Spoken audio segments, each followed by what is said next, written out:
Bonus. Well, I'm going to start getting the blueberry is very special because it literally is the beer that launched the brewery. It's the one that when everyone at the parties and stuff, that when we first came out with that beer, people were like going, "Oh my god, this is amazing!" Because it was good and original. Yeah. So we launched our brewery on the faith of that one beer. So wow. Yeah. So we launched on 2, but you know. When you say launch, you had other beers, but that's when they kind of took you next level. Well, that's the one that we made the decision. We made the decision to go from just a home brewer to why don't we give this a shot based on the reactions on the home brew, the blueberry. Yeah, so we've had that one for a long time. You know, that one's been around for probably. Oh, did you get the caps wrong? No. Okay. He wasn't sure if he got the caps wrong. It happens. He was filling them up, and he's like, oh, which one? Right. But got it wrong. You did get it wrong. Yeah. Embarrassing there. So nowadays, if you don't open with... now, Theresa, this was radio, so nobody had to know that. Oh, yeah. Well, no play. Yes, but it's more fun when they do. Right, exactly. It's like their English. There's drama in the studio. I'd like some. Yeah, I've got some. We got glasses. Oh, I can't reach. So this beer, arms, guys. name of the beer is Blue Mischief Blueberry Cream Ale. It is we use a proprietary technique for the blueberries. We don't use any extracts. Nice. We have people are always interested in how we do this beer. We don't talk about how we do this beer, but it is quite interesting technique. It adds just a very hint of blueberry at the very, very back of the beer. We've had people that will take a sip of it. They kind of just kind of look at it. I don't taste any. Oh, there it is. So it just kind of cleans the palate, gets ready for that next beer. It's not that overpowering fruit beer. Right. Great summer beer too. Mm-hmm. Right. Yeah, it's really dry for kind of a fruit beer, and I think that's the difference. It's not like real sweet. Like when you think of fruit beers, you think real fruit. Fruit forward, real Frambo. sweet, mm-hmm. and for us, it's, we like to make the beer shine on its own and then let that adjunct come through. And so you really taste the cream ale, and then you just get that hint of blueberry at the very end. Friggin' genius. Yeah. Now, you mentioned no extracts. I mean, have you kind of noticed out there in the market the increase in the number of beers that you kind of feel there's extracts in there? I mean, yeah. There are, and I'll guarantee you. So we don't talk about how we do the blueberry here, but I will 100% guarantee you we do not use an extract in this beer. Yeah. And when it comes down to that kind of stuff, we let the public decide. If the public likes the beer, if you like the beer, drink the beer. Whoever it is. We have a saying that don't apologize for your taste in beer. Try new things, but don't apologize for your taste. If you like extract beers, more power to you. There's plenty of them out there.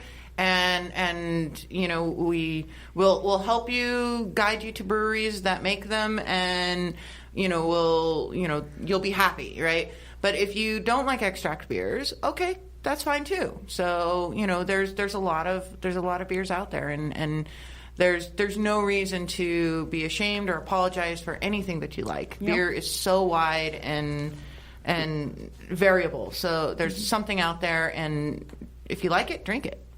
Amen. All right. So next, here coming up pretty soon, what we're going to talk about is not only how dog friendly your brewery is, but also the whole story with the dogs, and each individual beer has kind of got a dog in the logo. It's got there's a story, backstory.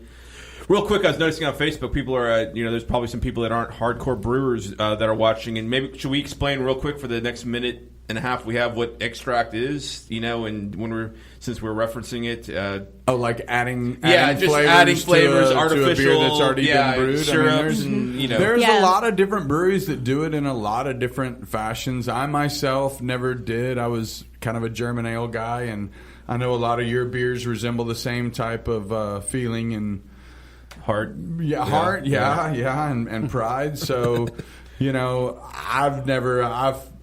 I think I've disagreed with you a few times on battling the flavoring issue, but I don't. I was never a fan. But it's my point is it is a 50-50 split with people who disagree and agree with adding extracts. And some of the beers with the extracts are pretty good. I mean, I think some of our our sampling we even did with some of the things that you just suggested don't were pretty overdo good. it. If you keep it Yeah. subtle, right. is probably the And I key. think our conversations were about maybe if we have maybe using an extract to spin Well, off a there beer was a- somewhere else. yeah, Yeah. there was a I different- mean, it there was was kind a lot of it's kind of different ways we were- extreme scenario, but never. The goal was never to use extracts. I mean, Never, if you can avoid it. Yeah. absolutely. But there was some interesting profiles that you had come up with that because you can put that roasty toasty. You can put the almonds if you're real careful. They sent us a whole sample Oh pack. yeah, I mean, we had fun. yeah. We Yeah. did have fun. We had fun Yeah. mixing it. Yeah. Red velvet Yeah. cake, was- tiramisu beer. I mean, Yeah. you could It was- you it could was- actually. Oh yeah, man, I think it was pretty fun. We We should actually- probably sell some serious We beer. wound up with like 40 gallons of extra beer when we did a wheat one time, and that was the only time we actually ever used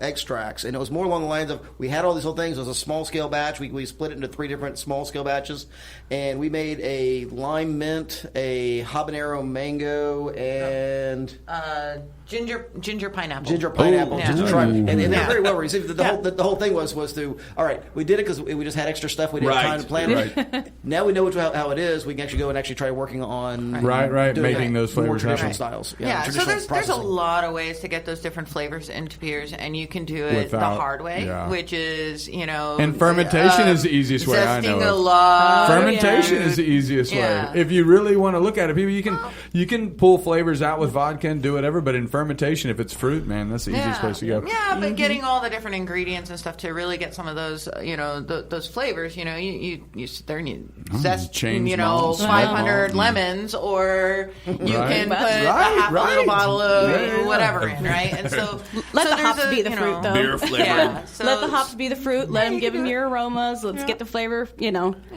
Diverse. All right, more with Brett and Theresa when we come back.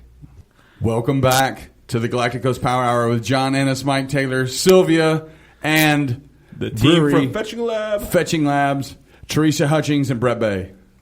Thank you for joining us, Brett and Hello Theresa. there. So man, I'm digging the blueberry. Absolutely.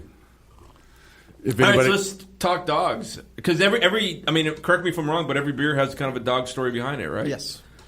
So I'd be cool going through the whole lineup, Oh wow, we got quite a few of them there. right? I mean, All right, so looking on I'm just kind of got my head up on my tap wall there. Starting with the Roundup Amber Ale was the first beer that we actually put out. Team Amber. Team Amber, Go Team yes, Amber. nice Hashtag. solid Roundup Amber there.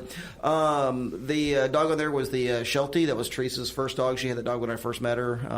Shelties are great dogs. If anyone ever looking for a nice, I don't know how we say guard dog. I don't want to say don't say family dog. No, it's not a family dog. It's a Sheltie. one-person dog. I'm Yeah, sorry. they're dogs. Do you mean a lassie dog? No. But smaller. Yes. Much smaller. So it's not A a small lassie dog? Is that what kind you're talking about? of it's yeah. not a collie. It's a a Lassie breed? Yeah, Yeah, Lassie breed, like yeah. Lassie like breed. Yeah, Yeah. what was his or her name? Buddy. Buddy, Yeah, oh, he just Buddy. passed away last year, and so we're really sad. But yeah, yeah. But he's got his own beer, and he Right. lives on through the stories and Team through Amber. everything through Team Amber. Solid Awesome. tribute. Yes, Solid tribute. and I think the next one we came out with was the wheat, break time wheat. It's not currently out in the market, but we might bring that back here soon. That was probably one of the funner ones that we did because it's just a cowboy laying underneath a tree with a blue heeler cattle dog sitting next to him. It's just like it is. It's just break time, hot summer, easy drinking beer. Absolutely love it. I believe that's the first beer I ever had of yours. Because I remember when we went there for one of the meetings, all the local brewers had a meeting over there, and I think that was the first beer I had. yeah, I believe we had it on there. And yeah. Yep. I think the funnest one we've done so far is, of course, the Blue Mischief. We took our next door neighbor's Great Pyrenees, and we literally baked a dog food pie. Okay. The whole imagery of this thing was the 2 Great Pyrenees. One of them had just had a bunch of a litter of puppies, and the storyline behind it was, as a young puppy, this dog knocked over a grocery basket and got into the blueberries, and ever since then, everything that wants is blueberries. So the final logo is you bake this blueberry pie, and the dog has knocked it off and is just chowing down on it. So we brought this poor dog who's lived its entire life outside into our house. Our neighbor was nice enough to wash it and brush him out. Beautiful dog, very sweet. But it got in the house and it's just shaking, and it's just poor dog's terrified. And we actually had to convince it was okay. It's good for you to eat the pie. That we I made made you a just for pie. you. Why won't you eat it? You too thin. You're a good boy. I promise. You're a good boy. You eat more pie now. I know. That could be someone's name. Yeah. Now, I do not recommend making dog food pies just so, you know, no, don't try this at home, right? Teresa's good because the first time I ever seen her, she actually like took the pie crust and cut it into strips and wove them together so I had that nice, woven pie top. Old-fashioned We look. sprinkled some blueberries around it so people, and they stain the dog's lips blue on the photo, so. But imagine baking Alpo. Yes. Just saying. That is what Smell happened. good? Smell good? No, Kitchen's- just lovely. Just lovely. The next one, I guess, Bound and Determined, Theresa. And that one's your beer, so you. So Bound and Determined was so we have on the label we have like this chocolate lab that's got a bone that is too big for the dog, right? Because it's bound and determined to do something, right? A dog with a bone, and this one actually comes from so. Brett was going to be doing a homebrew competition with his best friend, and they were talking. We were down at Bruce Brothers actually when this happened, and they were sitting there talking. Oh, love them down there. Right. And so I come in, and they had already been discussing what they're going to do. It's this homebrew competition. It was going to be at Boondoggles, and it had two Fitting. Yeah, it was perfect. Two categories. One was pumpkin beers and one was stouts, right? And so his friend was like, "Hey, let's do this." What was it? Oh my gosh! It was some sort of like huge, go big or go crazy, home. go big or go home. He gave it to me. We've got like 3 weeks or something like that to get the thing. It was a hold on. It was molasses infused, oak aged, double imperial pumpkin stout, and I'm going. Huh? In 3 weeks? Yeah, in 3 weeks. I'm like, all right, Yeah, everybody, it's your thing. I don't know that you know that style well enough to even talk to me right now. So, can we move on to what's happening this weekend? So I'm like, all right, buddy. I'll So he's supportive. He's like, all right, let's do it, right? So, I come in, and Brett's like, hey, we're gonna do, Brett or Eric and I are gonna do this homebrew competition. And I'm like, oh, cool. Can I help? Now, at this time, Brett and I were planning on opening a brewery, and every single weekend through the whole summer, I've been out there boiling, redoing all of our recipes, getting them all figured out, being his brew buddy, right? And Brett's response was, well, you have to ask Eric. I was like, oh, no, I don't. No, I don't. You guys go and do your thing. I will go and put my own beer in. Oh, so there's an old saying, somebody walking across your grave. Yeah, I'm familiar with that. Yeah.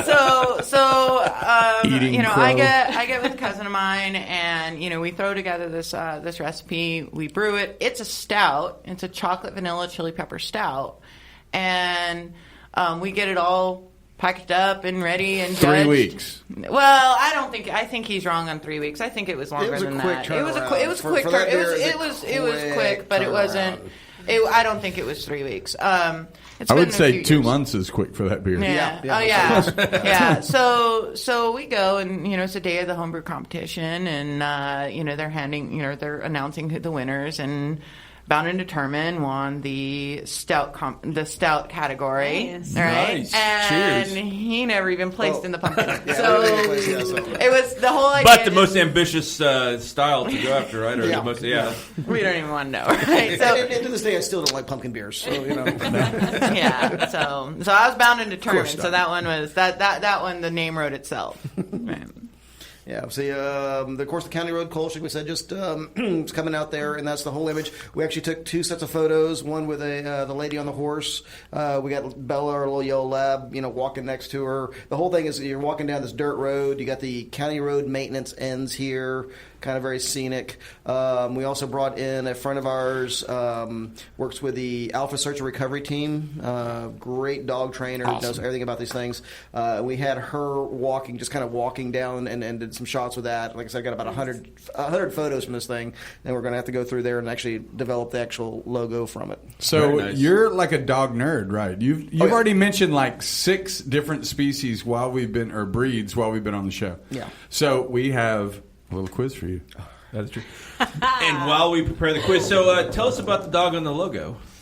That's Bella. All right, Bella. Okay, yeah. so So anyone who actually works in the beer industry knows that one of the hardest things to do is to come up with names that have not already been overused or will not get you slapped with a cease and desist.